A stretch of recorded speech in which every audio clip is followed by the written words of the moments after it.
An encounter that left a woman dead and put a Franklin County agency under the microscope could bring change to the way at-risk kids are served in Central Ohio.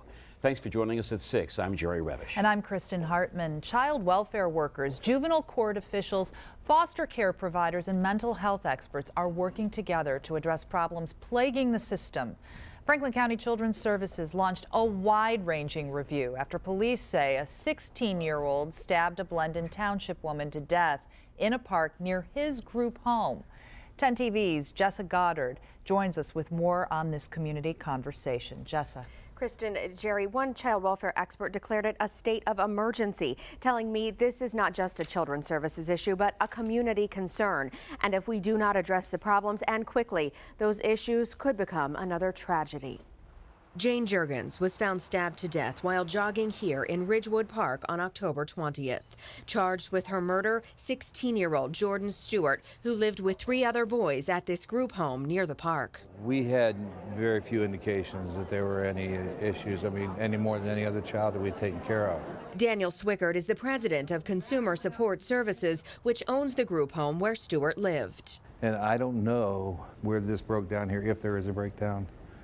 But, things like this today are ways to get ideas how we could prove that. How to prevent tragedies and create more success stories like Rayshawn Parnell.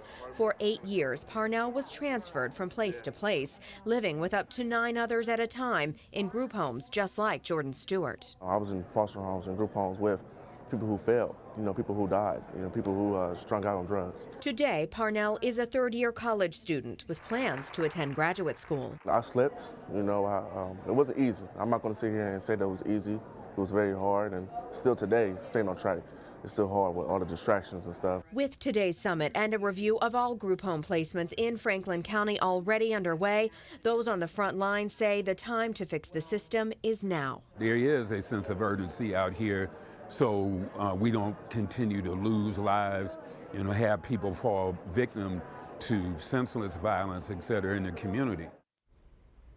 Today got the conversation started. Now come the solutions. Following a series of panels, experts in 8 categories had breakout discussions addressing questions like these. How do you know what you're doing is effective? What don't we know about our children that we need to know? The answers to these questions could lead to vast changes within Franklin County Children's Services.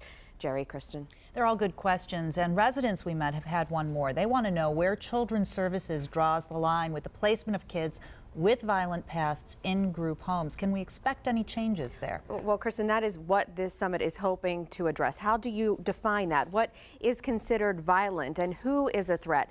And at the same time, protecting the privacy of these children. These are complex issues, and of course, we'll continue to follow all the developments. Tough line and balance to Absolutely. have. Thanks, Jessa. Thank you. You can find a lot more information on group homes in Central Ohio and our previous investigations at 10tv.com.